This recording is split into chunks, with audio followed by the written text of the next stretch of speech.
বিসমিল্লাহির রহমানির রহিম। আমি মোহাম্মদ আলাউদ্দিন, সেলস প্রফেশনে 1998 সাল থেকে 26 সাল পর্যন্ত প্রায় 29 বছর সেলস প্রফেশনে কাজ করছি। আমি আজকে লাইফে সেলস বিক্রয় প্রতিনিধির সম্পর্কে গুরুত্বপূর্ণ 5টি পয়েন্ট নিয়ে আলোচনা করব। আশা করি সবাই এটা গুরুত্ব সহকারে শুনবেন।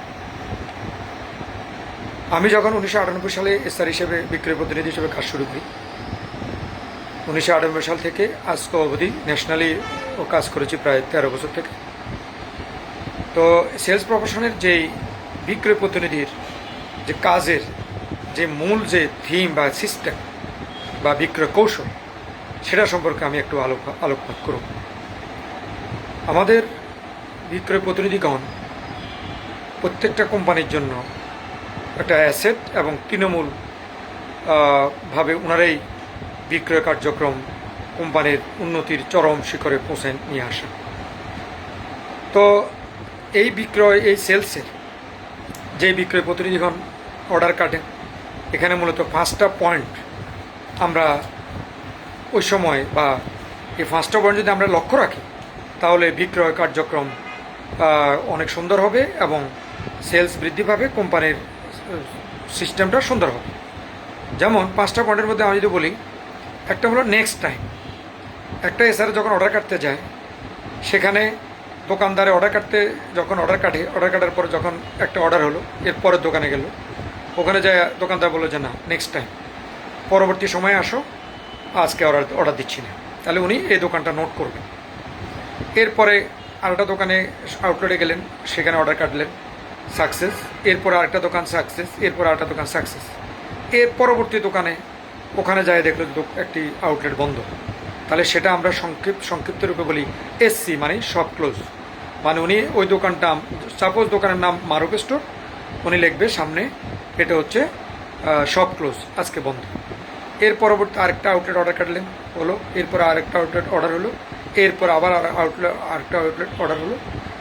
তারপর আউটলেটের দোকানদার বললো যে ভাই, কথা বললো, উনি বললো যে না ভাই, আজকে আমার টাকা নাই, নো ক্যাশ, এনসি। তাহলে উনি ওই দোকানের নাম লিখবে যে এনসি, এ দোকান বললো যে এনসি। এর পরবর্তীতে দোকানে গেল, দোকানদার অর্ডার করলো, হ্যাঁ অর্ডার দিছে, উনি অর্ডার করলো। তারপরে দোকান বললো যে ভাই, আমার তো মালিক নেই, আমার মামা মার্কেটে গেছেন বাজার করার জন্য, আমাকে বসা দিয়ে গেছেন, আমি ওনার ভাগিনা, তো সুতরাং আমি অর্ডার দিতে পারবো না। তাহলে ওখানে লিখবে প্রোপাইটার আউট, তার মানে মূল মালিক নাই বিধায় আমি এই দোকানে অর্ডার কাটতে পারিনি। এর পরবর্তী দোকান, নেক্সট দোকানে গেলাম, সেখানে অর্ডার কাটলাম, সেটা সাকসেস। তার পরবর্তী দোকানে সাকসেস, তার পরবর্তী দোকানে সাকসেস। এর পরবর্তী দোকানে আরেকটা দোকানে গেলাম, সেখানে আমার যদি এই কোম্পানিতে 30টা প্রোডাক্ট থাকে, তার ভিতরে 10টা প্রোডাক্ট এই দোকানে আছে। মানে এটাকে আমি সংক্ষিপ্ত যদি বলি এসএস, মানে সাফিসিয়েন্ট স্টক। এর পরবর্তী দোকান অর্ডার কাটলাম। তাহলে আমি এভাবে অর্ডার কাটতে কাটতে আমি 60টা দোকান অর্ডার কাটলাম। এখন 60টা দোকানের মধ্যে 20টা দোকান আমার অর্ডার হলো, আর বাকি 40টা দোকান আমি এভাবে নোট করব। কীভাবে নোট করব? যেমন এসসি, টোটাল আমার এখানে 60টার ভিতর 5টা দোকান ছিল এসসি। তারপরে নো ক্যাশ ছিল কটা দোকান? 10টা দোকান। তারপরে প্রোভাইডার আউট, মানে মালিক নেয়, ছিল কটা দোকান? সেখানে 12টা দোকান। তারপরে পরবর্তী সময় আসো, নেক্সট টাইম, এটা ছিল আরও 10টা। এরপরে সাফিসিয়েন্ট স্টক ছিল 8টা। টোটাল আমার 60টা দোকানের ভিতর 40টা দোকান এই 5টা পয়েন্টের উপর আমি নোট করে নিলাম, আর 20টা দোকান আমার অর্ডার হয়েছে। এটা আমি একটা খাতায় আমি একটু নোট করলাম।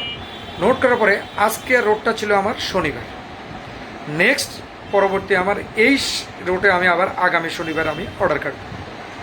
এই নোটটা আমার আগামী শনিবারে আমার কাজ করবে। আগামী শনিবার এই রোডে যখন অর্ডার কাটতে যাব, তখন আমার এখানে 20টা দোকানে আমার অর্ডার হয়েছিল, আর 40টা দোকানে এই 5টা পয়েন্টের উপর অর্ডার হয়েছিল না। তখন আমি কি করব? দোকানে যখন অর্ডার কাটতে যাব, তখন বলবো যে ভাই, আপনি গত সপ্তাহ বলছিলেন যে আপনার মালিক ছিল না, ভাই আপনার এই দোকান বন্ধ ছিল গত সপ্তাহ, ভাই নেক্সট টাইম আপনি বলছেন পরবর্তী সপ্তাহ আসার জন্য, এনসি ভাই আপনার নো ক্যাশ, টাকা ছিল না আপনি বলছিলেন।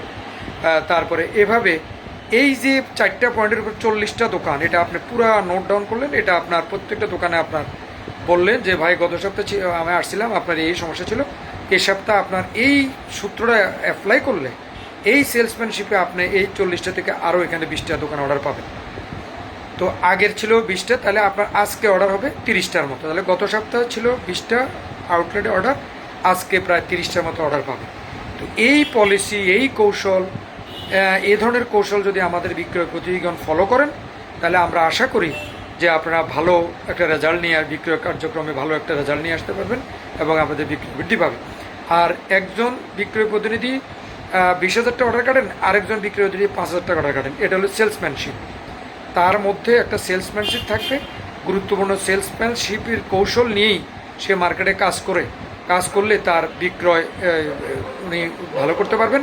এবং যেহেতু দোকানদার এক একজনের চরিত্র, এক একজনের কথা এক এক রকম, সেজন্য তার কৌশল অবলম্বন করে সে তার বিক্রয় বৃদ্ধিতে কোম্পানিকে সহায়তা ভূমিকা পালন করবে। আশা করি আমি ব্যাপারটা বুঝতে পেরেছি। এই টিপসগুলো যদি আপনাদের উপকারে আসে তাহলে আমি ধন্য হব। এখন বিদায় নিলাম। আসসালামু আলাইকুম।